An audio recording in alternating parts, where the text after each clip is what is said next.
தமிழகத்தை நோக்கி இந்த தாழ்வு பகுதி பொறுத்தவரைக்கும் நகர்வதற்கான வாய்ப்புகள் இருக்கு. ஏற்கனவே நம்ம தேதிகள் கொடுத்திருந்தோம். அடுத்தடுத்து வரக்கூடிய நாட்கள் இந்த டிசம்பர் 20 வருவதற்குள்ளேயே வட தமிழக கடலோர மாவட்டங்களில் பல்வேறு பகுதிகளில் கனமழை தீவிரம் அப்படிங்கிறது மிகவும் அதிகரித்து பல இடங்களிலும் பலத்த மழை அப்படிங்கிறது வெளுத்து வாங்கும். குறிப்பாக முதல் மாவட்டமாக சென்னை பகுதிகளில் நம்ம எச்சரிக்கை அதிகமாக கொடுத்திருக்கிறோம். கண்டிப்பாக சென்னை பகுதிகளுக்கு நல்ல ஒரு தீவிர மழை கிடைக்கும். வட தமிழக கடலோர மாவட்டத்தில் இருக்கக்கூடிய சென்னை, திருவள்ளூர், காஞ்சிபுரம், செங்கல்பட்டு, விழுப்புரம், கடலூர், புதுச்சேரி மற்றும் காரைக்காலிலும் அநேக இடங்களில் கனமழையானது மிக தீவிரமாக இருக்கும்.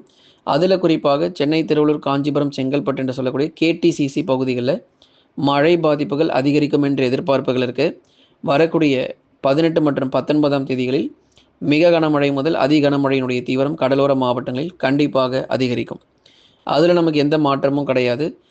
ஏற்கனவே நம்ம நிறைய தேதிகள் அறிவித்திருக்கிறோம். நம்ம சொல்லிய தேதிகள் நிறைய இடங்கள் நமக்கு மழை பொழிவும் கிடச்சிருக்கு. இந்த தாழ்வு பகுதியை நம்ம உன்னிப்பாக நம்ம கவனித்து வருகிறோம். ஏன்னா நமக்கு தொடர்ச்சியாக இது வடக்கு மற்றும் வடமேற்கு திசை நோக்கி நகர்ந்து கொண்டே இருக்கிறது. தமிழக கடற்கரை ஒட்டி நமக்கு வந்து டெல்டா மாவட்டத்தில் கனமழையும், வட தமிழக கடலோர மாவட்டங்களில் கன முதல் மிக கனமழையும் அதிகமாக நமக்கு வந்து பதிவாகும். இது நகரக்கூடிய திசை குறித்து நம்ம ஏற்கனவே நம்ம பார்த்துருக்கிறோம். எந்த திசை நோக்கி நகரும் அப்படின்னு சொல்லிட்டு. கண்டிப்பாக மழை பொழிவுகள் இந்த முறை வட தமிழ்நாட்டில் அதிகமாக தான் பதிவாக போகிறது. நீங்கள் மறக்காமல் லைக் பண்ணுங்கள், எல்லாருமே சப்ஸ்கிரைப் பண்ணி தொடர்ந்து சப்போர்ட் பண்ணி பாருங்கள். துல்லியமான வானிலை அறிக்கையை பெற்றுக்கொள்ளுங்கள். ஒவ்வொரு நாளுமே நம்ம அதிக அளவு நமக்கு மழை வாய்ப்புகள் எங்கெல்லாம் இருக்கும் அப்படிங்கிற தகவலையும் நம்ம உங்களுக்கு சொல்லிக்கிட்டு இருக்கோம். அடுத்தபடியாக இந்த மழை வாய்ப்புகள்ங்கிறது தமிழ்நாட்டில் இருக்கக்கூடிய 38 மாவட்டங்களுக்கும் தீவிரமாகுமா? இந்த தாழ்வு பகுதி காரணமாக 38 மாவட்டங்களுக்கும் மழை தீவிரமாகுமா நிறைய பேர் கேட்டிருந்தீங்க. கண்டிப்பாக கிடையாது. வட தமிழக கடலோரங்களிலும் டெல்டா மாவட்டங்களில் மட்டுமே மழை பொழிவுகள் அதிகமாக இருக்குமே தவிர மற்ற மாவட்டங்களில் அதிக அளவு மழை பொழிவு, வெள்ளப்பெருக்கு ஏற்படுற அளவுக்கு மழை பொழிவு இருக்காது. மிதமான மழையும் கனமழையும் மட்டுமே விட்டு விட்டு நமக்கு பதிவாகும். ஏன்னா இப்போ நமக்கு சென்னை முதல் நாகை வரை அப்படிங்கிற பகுதிகள் நம்ம கொடுத்துருக்கிறோம். இந்த பகுதிகள் ரொம்பவே எச்சரிக்கையாக இருக்கணும் அப்படிங்கிறது நம்ம சொல்லியிருக்கிறோம். கன முதல் மிக கனமழையும் டெல்டா மாவட்டங்களாக இருந்தாலும் சரி, வட தமிழக கடலோர மாவட்டங்களாக இருந்தாலும் சரி, 2 பகுதிகளுக்குமே பரவலான கனமழைங்கிறது அநேக இடங்களில் தீவிரமாகக்கூடும்.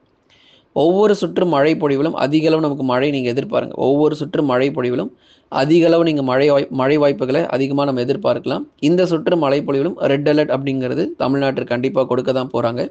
அதில் குறிப்பாக வட தமிழக கடலோர மாவட்டங்களிலும் ரெட் அலர்ட் நம்ம எதிர்பார்க்க முடியும். அதி கனமழைக்கான வாய்ப்புகள் சென்னை பகுதிகளில் வரும் பொழுது ஏற்கனவே நம்ம பல ஏரிகள், குளங்கள் எல்லாமே நிரம்பி இருக்கிறத நம்ம பார்க்குறோம்.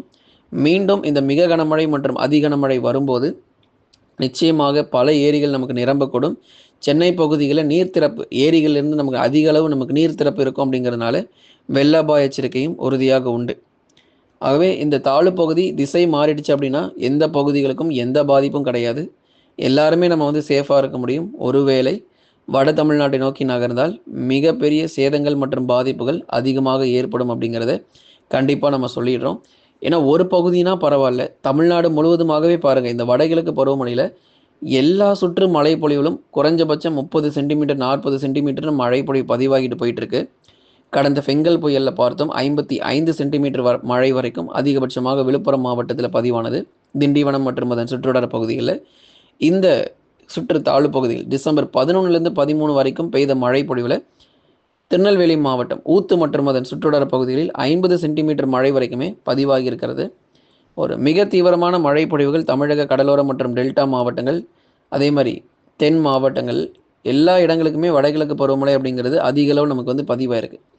இப்போ நிறைய மாவட்டங்கள் கிட்டத்தட்ட 80% மாவட்டங்கள் வந்து கூடுதல் மழை நோக்கி தான் நம்ம போயிட்டு இருக்கோம். குறைவான மழை கிடையாது, கூடுதல் மழை பொழிவு. ஏன்னா எந்த மாவட்டத்திலுமே எங்களுக்கு வந்து வறட்சி மழை இல்லை அப்படிங்கிறத எங்கேயும் நம்ம சொல்ல முடியாது. தமிழ்நாட்டில் எந்த ஒரு மாவட்டத்திற்கும் கடும் வறட்சி அப்படிங்கிறது எதுவுமே கிடையாது. எல்லா பகுதிகளுக்குமே கனமழை ரொம்பவே தீவிரமாக இருக்குது. இனி அடுத்தடுத்து வரக்கூடிய நேரங்கள் மற்றும் நாட்களிலும் இடைவிடாத மழை பொழிவுகள் பெரும்பாலும் நம்ம எதிர்பார்க்கலாம். எங்கெல்லாம் நமக்கு மழை சரிவர பெய்யலையோ அந்த பகுதிகளுக்கெல்லாம் நமக்கு மழை வாய்ப்புகள் மிக தீவிரமாக பதிவாகிறோம். கனமழை, மிக கனமழை மற்றும் அதி கனமழை எல்லாமே நமக்கு தமிழ்நாட்டில் உண்டு. அதுவும் குறிப்பிட்ட மாவட்டங்களுக்கு மட்டும் 10 முதல் 12 மாவட்டங்களில் மட்டும் பரவலாக அடுத்து வரக்கூடிய நாட்களில் மழை பெய்யும். வட தமிழக உள் மாவட்டங்களில் மழை எப்படிங்க ரொம்ப அதிகமாக இருக்குமா அப்படின்னு கேட்டிருந்தீங்க. வட தமிழக உள் மாவட்டங்கள் பொறுத்த வரைக்கும் மழை வாய்ப்புகள் வேலூர், திருப்பத்தூர், ராணிப்பேட்டை, திருவண்ணாமலை, சேலம், நாமக்கல், கரூர், திருப்பூர் மற்றும் ஈரோடு மாவட்டங்களிலும் பெரும்பாலான பகுதிகளில் பரவலாக நமக்கு மழை பொழிவு கிடைக்கும். அநேக இடங்களில் கனமழையும் ஒரு சில இடங்களில் மிதமான மழையுமாக உள் மாவட்டங்களில் நீங்கள் தொடர்ந்து எதிர்பார்க்கலாம். எந்தெந்த பகுதிகளில் மழை அதிகமாக இருக்கும் அப்படிங்கிறதையும் நம்ம ஏற்கனவே சொல்லியிருந்தோம். உள் மாவட்டத்தில் வந்து பனிப்பொழிவு ரொம்ப அதிகமாக இருக்கும். வேலூர், திருப்பத்தூர், ராணிப்பேட்டை, திருவண்ணாமலை, சேலம், நாமக்கல், கரூர், திருப்பூர், ஈரோட்டில் பனிப்பொழிவு அதிகமாக இருக்கும். பகுதியாக மிதமான மழை மட்டும் அடுத்து வரும் நாட்கள் எதிர்பாருங்க. ஏன்னா கடலோர மாவட்டங்களுக்கு தான் நம்ம எச்சரிக்கை கொடுத்துருக்குறோம் இல்லையா? சென்னை முதல் நாகை வரை அப்படிங்கிற எச்சரிப்புகள் தான் இருக்குது. உள் மாவட்டங்கள் பொறுத்த வரைக்கும் பெரும்பாலும் மிதமான மழையும் ஓரிடங்களில் நமக்கு வானம் மேகமூட்டமாகவே இருக்கும். பனிப்பொழிவுகள் அதிகரித்து காணப்படும். திருவண்ணாமலை மாவட்டத்தில் பாதிப்புகள் மீண்டும் இருக்குமான்னு கேட்டிருந்தீங்க. தற்போதைய நிலவரப்படி திருவண்ணாமலை போன்ற மாவட்டங்களில் பாதிப்புகள் அதிகம் எதுவும் கிடையாது. வானம் ஓரளவு மேகமூட்டமும் மிதமான மழையுமாக இருக்கும். தொடர்ச்சியாக நம்ம பார்க்கலாம் எந்தெந்த தேதிகளில் உங்களுக்கு மழை பொழிவுகள் இருக்கும் அப்படிங்கிறதையும் நம்ம மிக தெளிவாக நம்ம சொல்லிட்டோம். அந்தந்த தேதிகளை நீங்கள் மழை வாய்ப்புகள் எதிர்பாருங்க. வட தமிழக கடலோர மாவட்டங்கள், வட தமிழக கடலோர மாவட்டத்தில் இருக்கக்கூடிய சென்னை, திருவள்ளூர், காஞ்சிபுரம், செங்கல்பட்டு மாவட்டத்தில் இந்த தாழ்வு பகுதி அங்கே நோக்கி நகர்ந்து கரை கடக்கலாம் என்ற எதிர்பார்ப்புகள் இருக்குது. ஒருவேளை சென்னையில் கரை கடந்தால் கடந்த வருஷம் மிச்சங் புயலில் எந்த அளவுக்கு நம்ம வெள்ளப்பெருக்கு ஏற்படுத்தி நம்ம பார்த்தோமோ அதே போலவே இந்த வருஷமும் மிகப்பெரிய ஒரு வெள்ளப்பெருக்கு இருக்கும் அப்படிங்கிறத நம்ம சொல்லிடுறோம். ஏன்னா இந்த மிச்சங் புயல் அப்போது நமக்கு இதே போல தான் ஒரு தாழ்வு பகுதி உருவாகி தமிழக கடற்கரை ஒட்டி வந்து சென்னை பக்கமாக அது கிட்ட வந்து போனதுனால நிறைய இடங்கள் பாதிப்புகள் ஏற்பட்டது.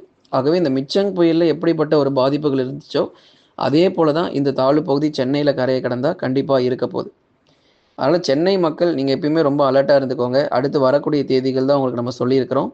மேற்கு தொடர்ச்சி மலையொட்டிய மாவட்டங்கள் நீலகிரி, கோயம்புத்தூர், தேனி மற்றும் தென்காசி உள்ளிட்ட மாவட்டங்களில் மழை வாய்ப்புகள் பெரும்பாலும் இல்லை. மிதமான மழை மற்றும் பனிப்பொழிவு ரொம்ப அதிகமாக இருக்கும். தேனி, தென்காசி மாவட்டங்களில் இனி வரும் நாட்கள் பனிப்பொழிவு ரொம்ப தீவிரமாக இருக்கும் அப்படிங்கிறத நம்ம சொல்லிடுறோம்.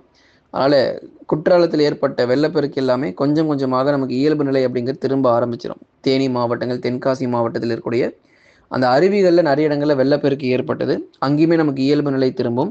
தென் மாவட்டத்தில் இருக்கக்கூடிய தூத்துக்குடி, திருநெல்வேலி, கன்னியாகுமரி மற்றும் தென்காசி உள்ளிட்ட பகுதிகளிலும் அநேக இடங்களில் மீண்டுமாக இயல்பு நிலை அப்படிங்கிறது திரும்புவதற்கான வாய்ப்புகள் இருக்குது. அப்போ கிட்டத்தட்ட நம்ம தமிழ்நாட்டில் வந்து பார்த்திங்கன்னா ஒரு 70% வரைக்கும் இயல்பு நிலை அப்படிங்கிறது திரும்பிடும். அந்த மீதி இருக்கக்கூடிய 30% சென்னை முதல் நாகை வரை இருக்கக்கூடிய நாகை, தஞ்சை, திருவாரூர், அரியலூர், பெரம்பலூர், திருச்சி, புதுக்கோட்டை இந்த இடத்திலும் கனமழை வரும். அதே போல் சென்னை, திருவள்ளூர், காஞ்சிபுரம், செங்கல்பட்டு, விழுப்புரம், கடலூர், புதுச்சேரி மற்றும் காரைக்காலிலும் கனமழையினுடைய தீவிரம் அதிகரிக்கும். தாழ்வு பகுதி எங்கே கரையை கடக்கிறதோ அந்த பகுதிகளில் உறுதியாக அதி கனமழையும் மற்றும் ரெட் அலர்ட்டும் கொடுக்கப்படும். அதி கனமழைன்னு பார்க்கும்போது கண்டிப்பாக ஒரு 25 அல்லது 30 சென்டிமீட்டருக்கு மேலாகவே இந்த மழை பொழிவானது பதிவாக வாய்ப்புகள் இருக்கிறது. தொடர்ந்து இடைவிடாத மழை பொழிவு பெரும்பாலான மாவட்டத்தில் எதிர்பாருங்க. அநேக இடங்களில் கனமழை வந்து அதிகரிக்கும். இது ஒரு சில இடங்கள் மட்டும் இல்லை, சென்னை முதல் நாகை வரைக்கும் அநேக இடங்களில் கனமழையானது கடலோர மாவட்டத்தில் தொடர்ந்து நம்ம அதிகரிக்க போகுது. அதுக்கப்புறம் கிறிஸ்மஸ் நாட்கள் முடிந்து நமக்கு மீண்டும் ஒரு காற்றழுத்த தாழ்வு பகுதி, ஒரு காற்று சுழற்சி அப்படிங்கிறது உருவாகும். இந்த கிறிஸ்மஸ் நாட்கள் முடிந்த பிறகு வரக்கூடிய மழை பொழிவும் ஒரு மிதமானதிலிருந்து கனமழையாக தொடர்ந்து தமிழக கடலோர மாவட்டத்தில் கண்டிப்பாக பதிவாக வாய்ப்புகள் இருக்குது நண்பர்களே. நீங்கள் லைக் பண்ணுங்கள், மறக்காமல் சப்ஸ்கிரைப் பண்ணி தொடர்ந்து சப்போர்ட் பண்ணுங்கள்.